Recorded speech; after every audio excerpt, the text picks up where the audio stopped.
Hai semuanya, ketemu lagi sama aku Oka. Aku mau lanjut lagi baca buku Harry Potter yang kelima, Harry Potter and the Order of the Phoenix. Kita udah masuk ke chapter 4, Grimmauld Place, nomor 12. Apa itu order? Harry mulai. Tidak di sini, Nak, gertak Moody. Tunggu sampai kita di dalam. Dia menarik potongan perkamen itu dari tangan Harry dan membakarnya dengan ujung tongkatnya. Ketika pesan itu menggulung dalam nyala api dan melayang ke tanah, Harry melihat ke sekitar rumah-rumah itu lagi. Mereka sedang berdiri di luar nomor 11. Dia memandang ke sebelah kiri dan melihat nomor 10. Akan tetapi ke sebelah kanan adalah nomor 13. Tapi di mana? Pikirkan apa yang baru saja kau hafalkan, kata Lupin pelan.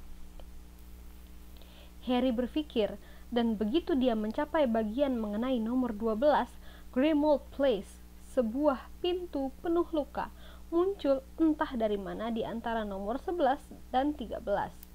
Diikuti dengan cepat oleh dinding-dinding kotor dan jendela-jendela suram. Seakan-akan sebuah rumah tambahan telah menggembung, mendorong rumah-rumah di kedua sisinya menjauh. Harry terpana melihatnya. Stereo di nomor 11 terus bergedebuk. Tampaknya para magel di dalamnya tidak merasakan apapun. Ayo bergegaslah, geram Moody sambil menusuk Harry di punggung. Harry berjalan menaiki tangga-tangga batu yang sudah lama sambil menatap pintu yang baru muncul. Cat hitamnya kusam dan penuh goresan. Pengetuk pintu perak berbentuk ular yang membelit. Tidak ada lubang kunci maupun kotak surat.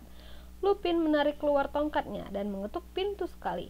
Harry mendengar banyak suara klik logam yang keras dan apa yang terdengar seperti gemercing rantai. Pintu berkeriut terbuka. Cepat masuk, Harry, Lupin berbisik. Tetapi jangan masuk jauh-jauh ke dalam dan jangan menyentuh apapun.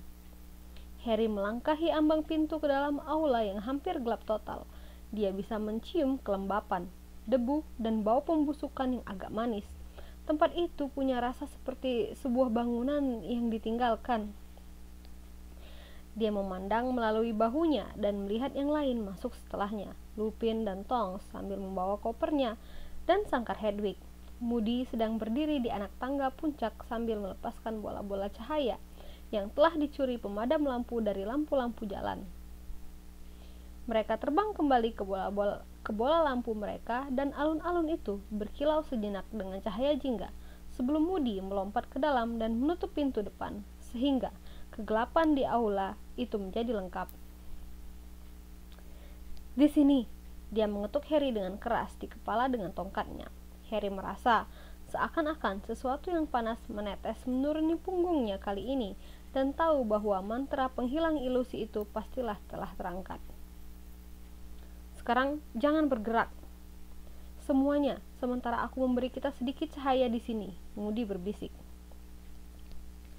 Suara-suara teredam, yang lainnya memberi Harry perasaan aneh seperti pertanda. Seakan-akan mereka baru saja memasuki rumah seseorang yang sedang sekarat. Dia mendengar bunyi desis pelan dan lampu minyak model kuno berbunyi dan hidup di sepanjang dinding, sambil memberi nyala redup dan berkelap-kelip pada kertas dinding yang mulai mengelupas dan karpet yang mulai menipis di gang panjang yang suram, di mana sebuah kandil penuh sarang laba-laba berkilauan di atas kepala dan potret-potret yang menghitam karena usia tergantung miring di dinding. Harry mendengar sesuatu berlari tergesa-gesa di belakang papan pelapis dinding. Baik kandil maupun tempat lilin di atas meja reot di dekatnya berbentuk seperti ular. Ada langkah-langkah kaki bergegas dan Ibu Ron, Mrs. Weasley, muncul dari sebuah pintu di sisi jauh aula itu. Dia tersenyum menyambut ketika bergegas menuju mereka, walaupun Harry memperhatikan bahwa dia agak kurusan dan lebih pucat daripada terakhir kali mereka berjumpa. Oh Harry, senang berjumpa denganmu, dia berbisik sambil menariknya ke dalam pelukan erat sebelum memegangnya sejauh 1 lengan dan memeriksanya dengan kritis. Kau tampak pucat, Kau perlu diberi makan banyak-banyak, tapi kutakut kau harus menunggu sebentar untuk makan malam. Dia berpaling kepada kelompok penyihir di belakangnya dan berbisik mendesak. Dia baru saja tiba, rapat sudah mulai. Para penyihir di belakang Harry semua membuat suara tertarik dan bersemangat dan mulai melewatinya menuju pintu tempat Mrs. Weasley datang tadi. Harry akan mengikuti Lupin, tetapi Mrs. Weasley menahannya. Tidak, Harry, rapatnya hanya untuk anggota Order. Ron dan Hermione ada di atas. Kau bisa menunggu bersama mereka sampai rapat usai. Lalu kita akan makan malam. Dan rendahkan suaramu di aula, dia menambahkan dalam bisikan mendesak. Kenapa? Aku tidak ingin ada yang terbangun. Apa yang Anda? Akan kujelaskan nanti. Aku harus bergegas. Aku seharusnya ada di rapat. Akan kuperlihatkan di mana kau akan tidur. Sambil menekankan jarinya ke bibir, dia menuntunnya berjingkat melewati sepasang gorden yang panjang dan termakan ngengat. Di belakangnya, Harry yakin pastilah ada pintu lain. Dan setelah melewati sebuah tempat payung yang tampak seolah-olah terbuat dari kaki troll yang dipotong, mereka menaiki tangga gelap. Melewati sebaris kepala merenggut yang dipajang pada piagam di dinding, pemeriksaan lebih dekat menunjukkan kepada Harry bahwa kepala-kepala itu milik peri-peri rumah. Semuanya memiliki hidung yang agak mirip moncong. Kebingungan Harry semakin dalam dengan setiap langkah yang diambilnya. Apa yang sedang mereka lakukan di dalam sebuah rumah yang terlihat seakan-akan dimiliki oleh penyihir tergelap? Mrs. Weasley, mengapa? Ron dan Hermione akan menjelaskan semuanya, sayang. Aku benar-benar harus pergi. Mrs. Weasley berbisik dengan kacau. Di sana, mereka telah mencapai lantai kedua. Kau ke pintu sebelah kanan. Akan kupanggil kalian ketika sudah usai. Dan dia bergegas turun ke bawah lagi. Harry menyeberangi lantai yang kumal itu, memutar kena pintu kamar tidur yang berbentuk kepala ular dan membuka pintu. Dia menangkap sekilas langit-langit tinggi yang suram, kamar bertempat tidur ganda, lalu ada bunyi cicit keras yang diikuti dengan jeritan yang bahkan lebih keras, dan pandangannya terhalang oleh sejumlah besar rambut yang sangat tebal. Hermione telah melemparkan dirinya kepadanya ke dalam pelukan yang hampir menjatuhkannya. Sementara burung hantu mungil Ron Pigwidgeon meluncur dengan bersemangat mengitari kepala mereka. Harry! Ron, dia di sini! Harry ada di sini! Kami tidak mendengarmu tiba.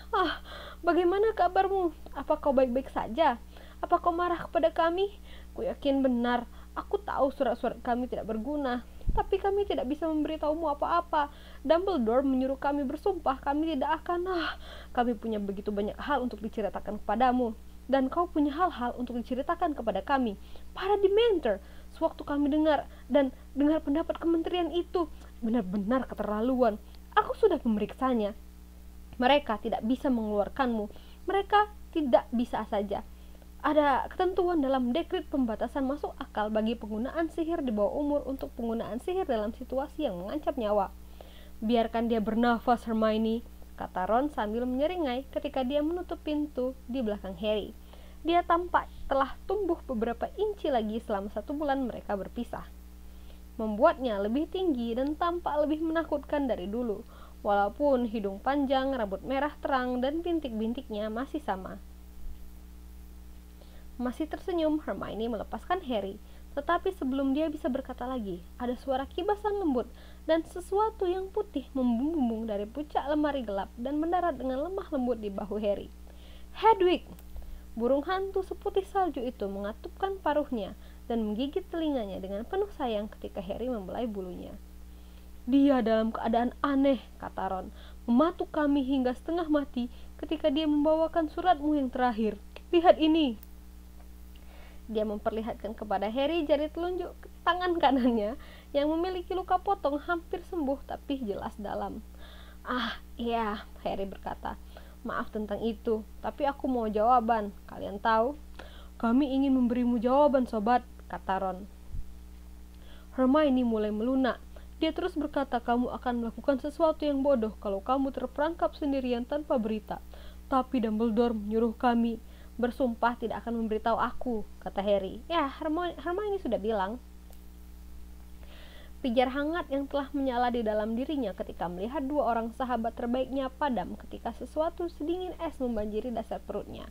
Mendadak, setelah sangat ingin bertemu mereka selama 1 bulan penuh, dia merasa dia lebih suka Ron dan Hermione meninggalkannya sendirian. Ada keheningan tegang selama Harry membelai Hedwig secara otomatis tanpa melihat kepada yang lain.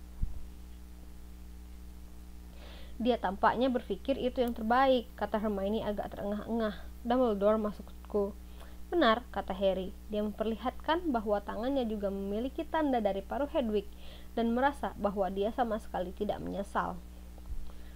Kukira dia berpikir kau paling aman bersama para muggle. Ron memulai. Ya, kata Harry sambil menaikkan alisnya. Apakah salah satu dari kalian telah diserang Dementor musim panas ini? Well, tidak, tapi itulah mengapa dia menyuruh orang-orang dari Order of Phoenix untuk mengikutimu sepanjang waktu. Harry merasakan hentakan dalam isi perutnya, seakan-akan dia telah kelupaan satu anak tangga sewaktu menuruni tangga. Jadi semua orang tahu dia sedang diikuti kecuali dirinya. Tidak berjalan sebaik itu, bukan? Kata Harry, berusaha sekeras mungkin untuk menjaga suaranya tetap tenang. Harus menjaga diriku sendiri, bukan? Dia sangat marah, kata Hermione dengan suara hampir terpesona. Dumbledore, kami melihatnya ketika dia mengetahui Mendenges pergi sebelum waktu jaganya berakhir. Dia menakutkan. Well, aku senang dia pergi, Harry berkata dengan dingin. Kalau tidak, aku tidak akan menyihir, dan Dumbledore mungkin meninggalkanku di Private Drive sepanjang musim panas.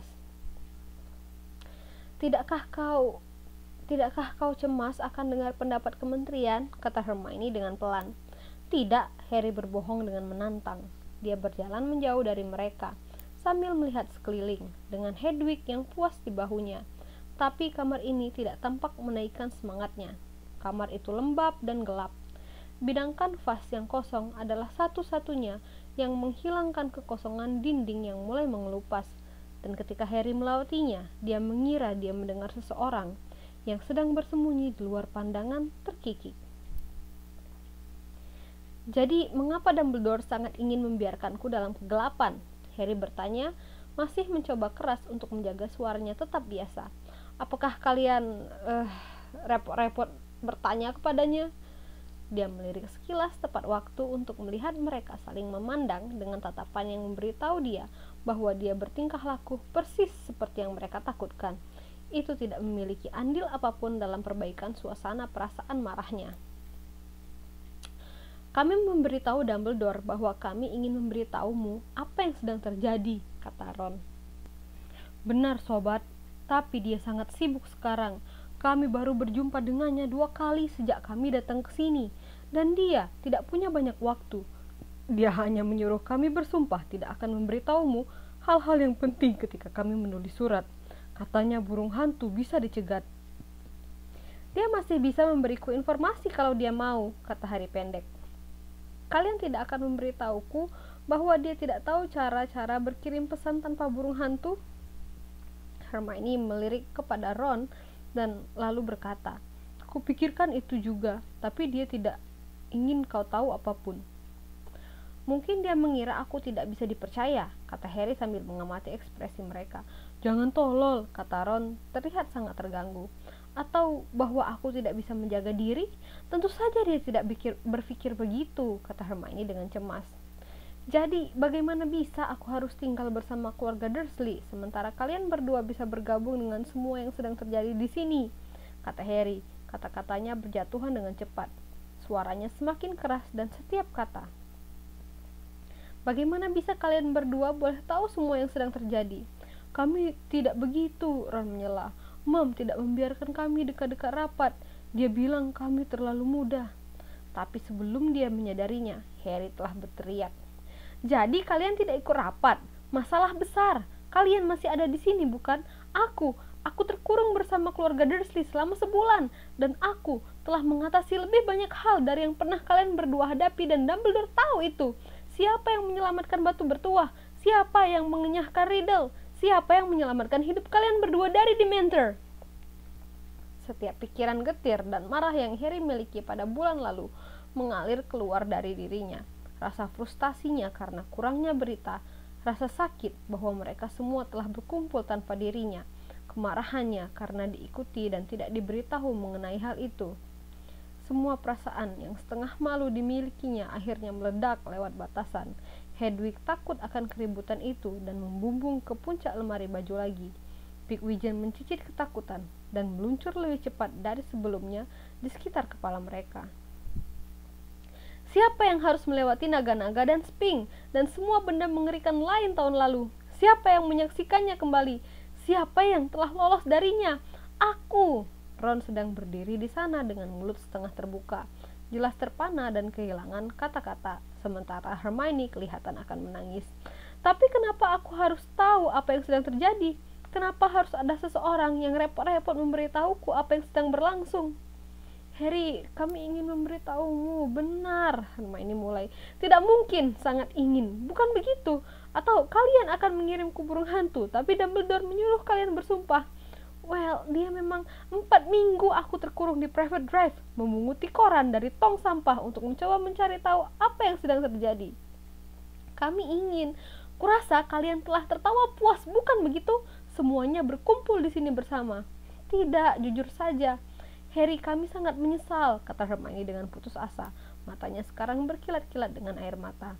Kau sepenuhnya benar, Harry. Kalau aku pasti akan marah besar. Harry melotot kepadanya, masih bernafas dalam-dalam, lalu berpaling dari mereka, berjalan bolak-balik. Hedwig berteriak dengan murung di puncak lemari baju. Ada jeda panjang yang hanya disela oleh kerumunan papan ke lantai di bawah kaki Harry. Omong-omong, tempat apa ini? Dia bertanya pada Ron dan Hermione. Markas besar Order of Phoenix, kata Ron seketika. Apakah ada yang mau repot memberitahuku apa Order of Phoenix? Itu adalah perkumpulan rahasia, kata Hermione cepat. Dumbledore yang bertanggung jawab. Dia mendirikannya. Isinya orang-orang yang berperang melawan kau tahu siapa terakhir kali. Siapa yang ada di dalam? Kata Harry berhenti dengan tangan di sakunya. Cukup banyak orang. Kami telah berjumpa dengan sekitar 20 dari mereka, kata Ron. Tapi kami kira masih ada lebih banyak lagi. Harry melotot kepada mereka. Well, dia menuntut sambil memandang ke satu sisi lainnya. Kata Ron. Apa? Voldemort, kata Harry dengan marah. Dan baik Ron maupun Hermione berjengit. Apa yang sedang terjadi? Apa yang sedang dilakukannya? Di mana dia? Apa yang sedang kita lakukan untuk menghentikan dia?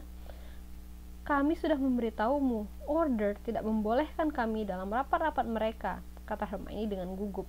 Jadi kami tidak tahu detailnya, tapi kami punya gambaran umumnya, dia menambahkan dengan terburu-buru ketika melihat tampang Harry. Fred dan George telah menciptakan telinga yang dapat dipanjangkan, kata Ron. Mereka benar-benar berguna. Telinga yang dapat dipanjangkan. Hanya saja kami harus berhenti menggunakannya akhir-akhir ini karena Mam tahu dan jadi mengamuk.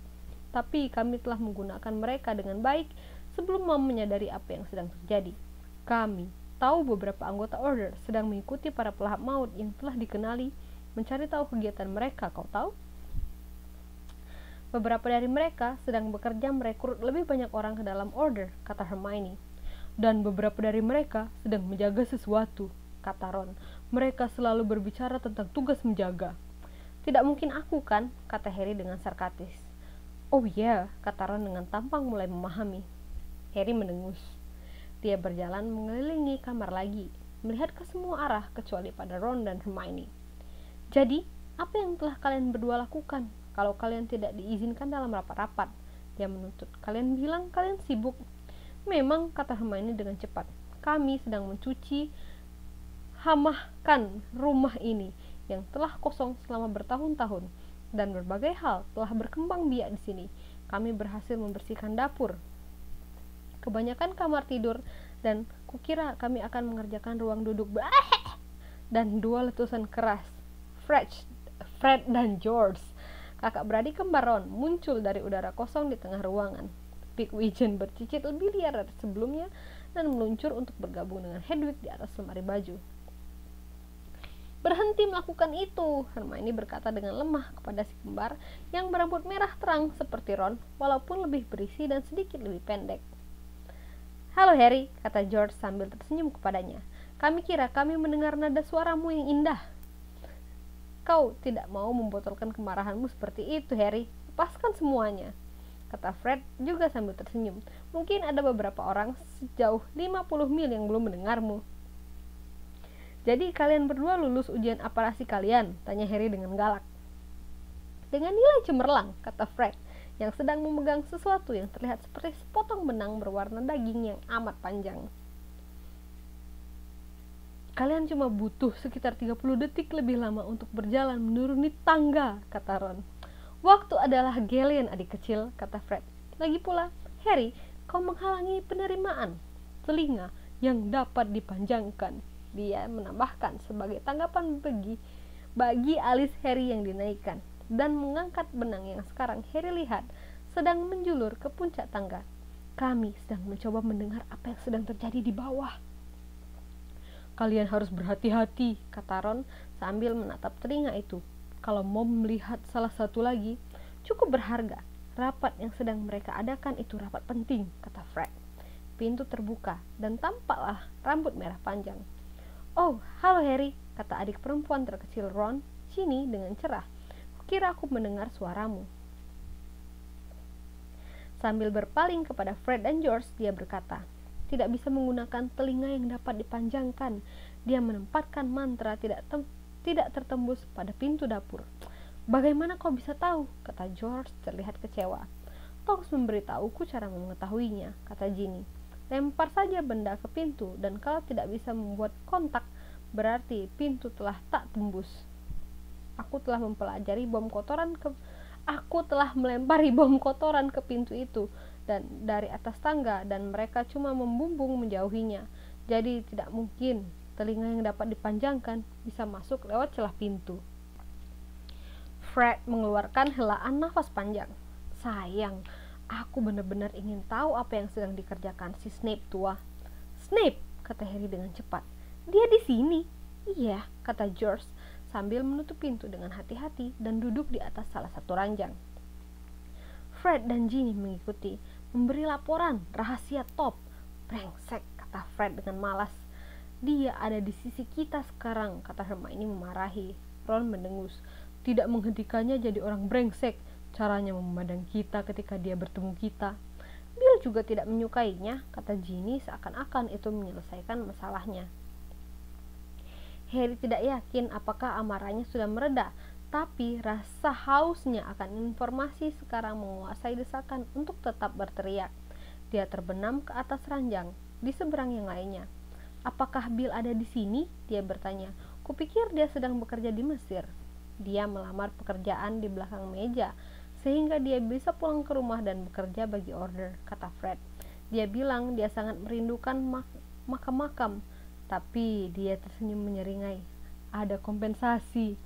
Apa maksudmu? Ingat Fleur Delacour, kata George. Dia dapat pekerjaan di Gringotts untuk perbaiki bahasa Inggrisnya. Dan Bill telah memberinya banyak pelajaran private. Fred kikik. Charlie ada dalam order juga, kata George. Tapi dia masih di Rumania. Dumbledore mau sebanyak mungkin penyihir asing dibawa masuk. Jadi Charlie berusaha membuat kontak pada hari liburnya. Tidak bisakah Percy melakukan itu? Harry bertanya. Terakhir kali didengarnya, anak ketiga keluarga Weasley itu sedang bekerja di Departemen Kerjasama Sihir Internasional di Kementerian Sihir. Saat mendengar kata-kata Harry, semua anggota keluarga Weasley dan Hermione saling bertukar pandang pengertian yang kelam. Apapun yang kau lakukan, jangan sebut-sebut Percy di depan Mom and Dad, Ron memberitahu Harry dengan suara tegang. Mengapa tidak? Karena setiap kali nama Percy disebut, Dad memecahkan apapun yang sedang dipegangnya dan Mom mulai menangis, kata Fred. Sangat mengerikan, kata Ginny dengan sedih. Kupikir kita baik tanpa dia, kata George dengan tampang jelek yang tidak seperti biasanya. Apa yang terjadi? Harry berkata. Percy dan Dad bertengkar, kata Fred. Aku belum pernah melihat Dad bertengkar dengan siapapun seperti itu. Biasanya Mom yang berteriak. Tadinya saat minggu pertama setelah sekolah berakhir terjadinya, kata Ron. Kami akan datang dan bergabung dengan Order. Percy pulang ke rumah dan memberitahu kami dia telah dipromosikan. Kau bercanda, kata Harry. Walaupun dia tahu benar bahwa Percy sangat ambisius. Kesan Harry adalah bahwa Percy belum berhasil dengan baik pada pekerjaan pertamanya di Kementerian Sihir. Percy telah melakukan kelalaian yang cukup besar karena gagal memperhatikan bahwa atasannya sedang dikendalikan oleh Lord Voldemort. Bukannya kementerian mempercayai hal itu, mereka semua mengira Mr. Crouch telah jadi gila. Ya, kami semua terkejut, kata George. Karena Percy dapat banyak masalah mengenai Crouch. Ada penyelidikan dan semuanya. Mereka bilang Percy seharusnya menyadari bahwa Crouch sudah tidak waras dan memberitahu orang-orang di atas. Tapi kamu kenal Percy. Crouch membiarkannya bertanggung jawab penuh. Dia tidak akan mengeluh. Jadi bagaimana bisa mereka mempromosikan dia? Itulah persis yang membuat kami bertanya-tanya, kata Ron, yang terlihat sangat ingin menjaga berlangsungnya percakapan normal karena sekarang Harry telah berhenti berteriak. Dia pulang ke rumah dengan sangat senang pada dirinya sendiri, bahkan lebih senang dari biasanya, dan memberitahu Dad bahwa dia telah ditawari posisi di kantor Fudge sendiri, posisi yang sangat bagus bagi seseorang yang baru setahun keluar dari Hogwarts, asisten junior bagi menteri. Kukira dia berharap Dad akan terkesan. Hanya saja Dad tidak terkesan, kata Fred dengan muram. Kenapa tidak, kata Harry. Well, tampaknya Fudge telah marah-marah di sekitar kementerian sambil memeriksa bahwa tak seorang pun melakukan kontak dengan Dumbledore, kata George. Kau lihat nama Dumbledore seperti lumpur bagi kementerian saat-saat ini, kata Fred. Mereka semua berpikir dia hanya membuat masalah dengan mengatakan kau tahu siapa kembali. Dad bilang, Fudge telah membuat jelas bahwa siapapun yang bersekutu dengan Dumbledore bisa mengosongkan mejanya, kata George. Masalahnya, Fudge mencurigai Dad. Dia tahu Dad berteman dengan Dumbledore, dan dia selalu berpikir Dad sedikit aneh karena obsesi magelnya. Tapi apa hubungannya itu dengan Percy? Tanya Harry bingung. Aku baru akan ke sana. Dad menganggap Fudge hanya menginginkan Percy di kantornya karena dia ingin menggunakannya untuk memata-matai keluarga dan Dumbledore. Harry mengeluarkan siulan rendah. Pasti Percy suka itu. Ron tertawa kosong. Dia benar-benar mengamuk. Dia bilang, dia bilang banyak hal mengerikan. Dia bilang dia telah bertarung melawan reputasi jelek Dad semenjak dia bergabung dengan kementerian, dan bahwa Dad tidak punya ambisi, dan itulah sebabnya kami selalu, kau tahu, tidak punya banyak uang maksudku. Apa? Kata Harry tidak percaya ketika Ginny membuat suara seperti seekor kucing marah. Aku tahu, kata Ron dengan suara rendah. Dan semakin buruk, dia bilang Dad idiot karena mengikuti Dumbledore, bahwa Dumbledore menuju masalah besar dan Dad akan jatuh bersamanya, dan bahwa dia, Percy, tahu di mana kesetiaannya berada, yaitu bersama kementerian. Dan kalau Mom dan Dad akan menjadi pengkhianat bagi kementerian, dia akan memastikan bahwa semua orang tahu dia tidak bersama keluarga kami lagi. Dan dia mengemas tas-tasnya malam itu juga dan pergi. Dia sekarang tinggal di sini, di London. Harry menyumpah tanpa suara. Dia selalu kurang menyukai Percy dibanding saudara-saudara Percy yang lain. Tapi dia belum pernah membayangkan dia akan mengatakan hal-hal seperti itu kepada Mr. Weasley. Mom terus saja dalam keadaan itu, kata Ron tanpa minat. Kau tahu, menangis, dan sebagainya. Dia datang ke London untuk mencoba berbicara kepada Percy, tetapi dia membanting pintu di depannya. Aku tak tahu apa yang dilakukannya. Kalau jumpa Dad di tempat kerja, mengabaikannya, kurasa. Tapi Percy pasti tahu Voldemort kembali, kata Harry dengan pelan. Dia tidak bodoh. Dia pasti tahu ibu dan ayahmu tidak akan meresikokan semuanya tanpa bukti. Ya, namamu terseret dalam pertengkaran itu, kata Ron memberi Harry tatapan sembunyi-sembunyi. Percy bilang satu-satunya bukti adalah kata-katamu, dan aku tak tahu dia tidak mengira hal itu cukup baik. Percy membaca Daily Prophet dengan serius, kata Hermione dengan masam, dan yang lainnya semuanya mengangguk. Apa yang sedang kalian bicarakan? Harry bertanya sambil melihat sekeliling kepada mereka semua. Mereka semua sedang memandangnya dengan waspada. Apakah kamu tidak berlangganan Daily Prophet? Hermione bertanya dengan gugup. Ya, aku langganan, kata Harry. Sudahkah kau membacanya dengan seksama? Hermione berkata lebih cemas lagi. Tidak semuanya, kata Harry membela diri. Kalau mereka akan melaporkan apapun mengenai Voldemort, pastilah akan jadi berita utama. Benar kan? Yang lain berjengit mendengar nama itu. Hermione bergegas. Well, kau perlu membaca semuanya untuk mengetahuinya. Tapi mereka menyebutmu beberapa kali dalam seminggu. Tapi aku belum pernah melihat. Tidak, kalau kau hanya membaca halaman depan, pasti tidak akan, kata Hermione sambil menggelengkan kepalanya. Aku tidak membicarakan artikel besar. Mereka cuma menyisipkanmu, seolah-olah kau adalah lelucon. Apa yang kau? Cukup kejam sebenarnya, kata Hermione dengan suara tenang yang dipaksakan. Mereka cuma menambah-nambah pada benda-benda Rita. Tapi dia kan tidak menulis untuk mereka lagi. Oh tidak, dia menepati janjinya. Bukannya dia punya pilihan lain, Hermione menambahkan dengan rasa puas. Tapi dia membangun fondasi untuk apa yang sedang mereka lakukan sekarang.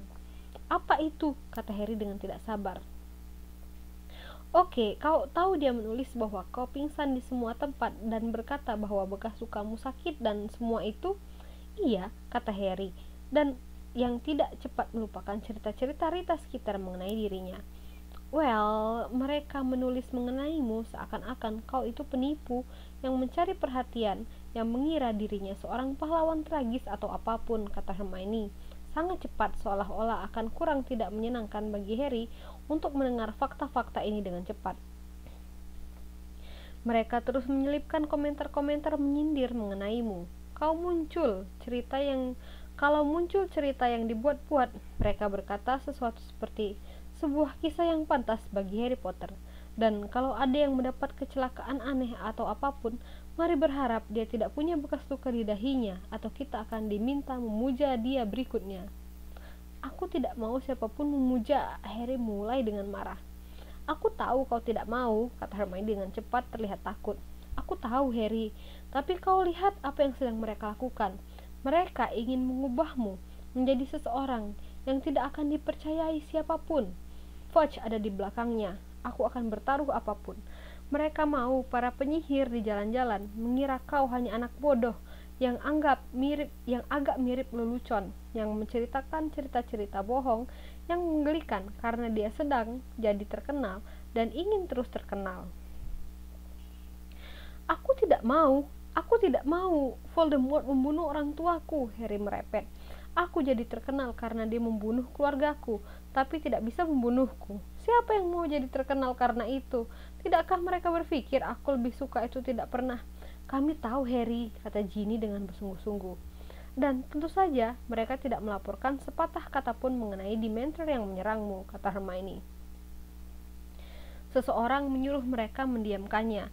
Itu pastilah jadi cerita yang sangat besar. Dementor di luar kendali. Mereka bahkan belum melaporkan bahwa kau melanggar undang-undang kerahasiaan internasional. Kami mengira mereka akan melakukannya. Akan sangat cocok untuk citramu sebagai tukang pamer bodoh. Kami kira mereka mengulur waktu sampai kau dikeluarkan. Lalu mereka akan bertindak tanpa hambatan. Maksudku, kalau kau dikeluarkan tentu saja. Dia meneruskan dengan buru-buru. Kau seharusnya tidak dikeluarkan. Tidak kalau mereka mematuhi hukum mereka sendiri.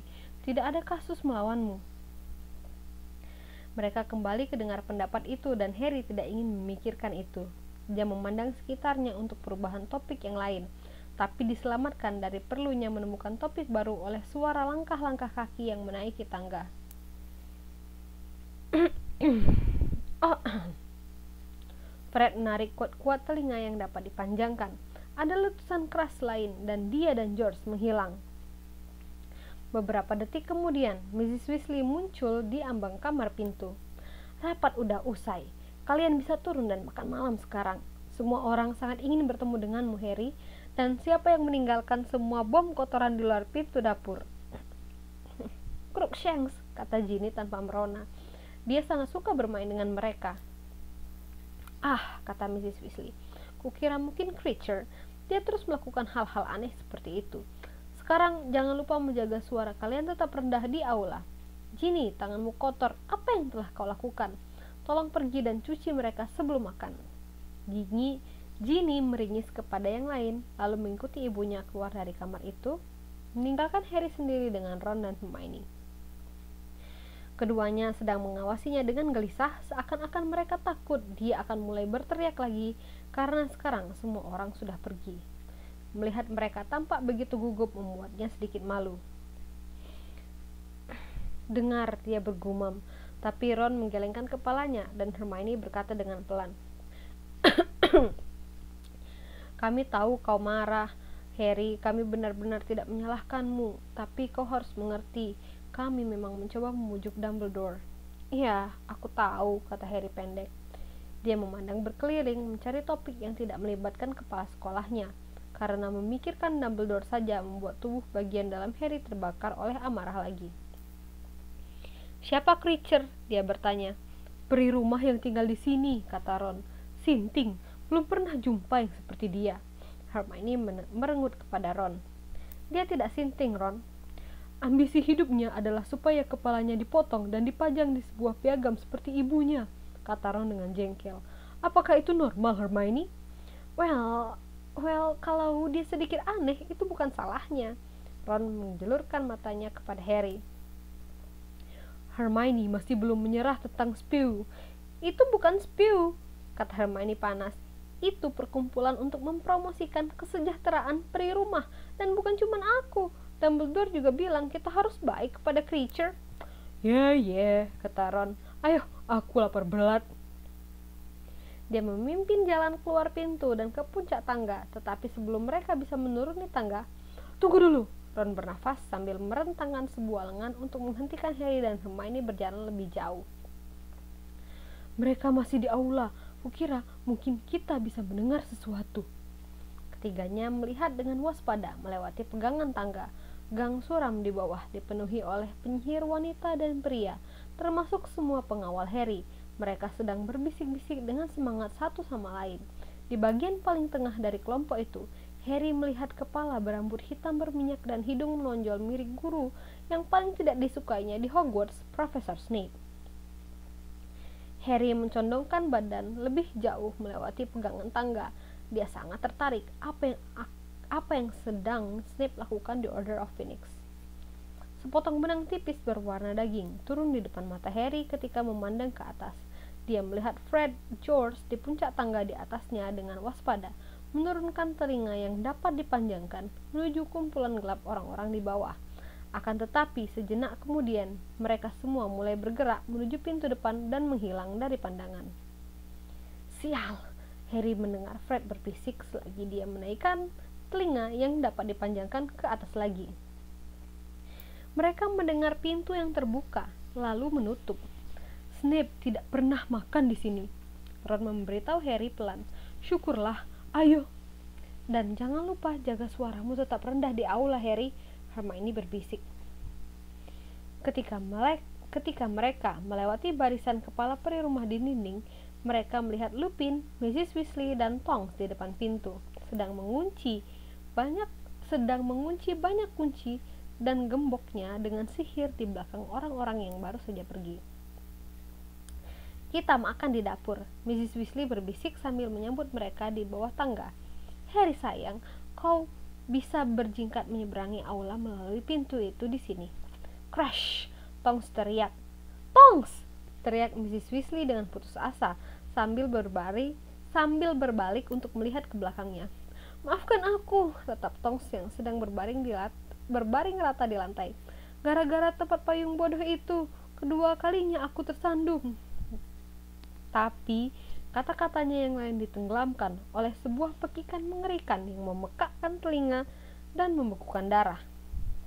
Tirai-tirai bludru yang termakan ngengat yang telah dilewati Harry telah terbuka, tapi tidak ada pintu di belakang mereka. Selama sepersekian detik, Harry mengira dia sedang melihat ke sebuah jendela yang di belakangnya ada seorang wanita tua bertopi hitam sedang menjerit seakan-akan dia sedang disiksa. Lalu dia menyadari bahwa dia hanya potret seukuran badan, tetapi yang paling realistis dan paling tidak menyenangkan yang pernah dilihatnya seumur hidup. Wanita tua itu berliur, matanya bergulir, kulit wajahnya yang mulai menguning tergerang ketika dia menjerit, dan sepanjang aula mereka, potret-potret lain terbangun dan mulai berteriak juga, sehingga Harry benar-benar menegangkan matanya akibat keributan itu dan menutup telinganya dengan tangan. Lupin dan Mrs. Weasley berlari maju dan mencoba menarik tirai menutupi wanita tua itu, tapi tirai-tirai itu tidak mau menutup dan dia memekik lebih keras lagi sambil mengacungkan tangan-tangan mencakar-cakar seakan-akan mencoba merobek muka mereka.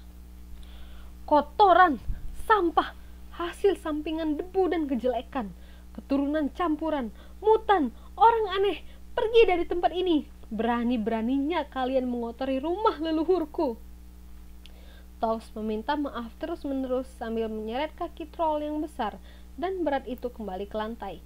Mrs. Weasley menyerah atas usaha menutup tirai dan bergegas ke sana kemari di aula, membius semua potret lain dengan tongkatnya, dan seorang lelaki dengan rambut hitam panjang datang menyerbu dari sebuah pintu dan menghadap Harry. "Diamlah, kau wanita tua jelek yang mengerikan! Diam!" Dia meraung sambil meraih tirai yang telah ditinggalkan Mrs. Weasley. Wajah wanita itu memucat.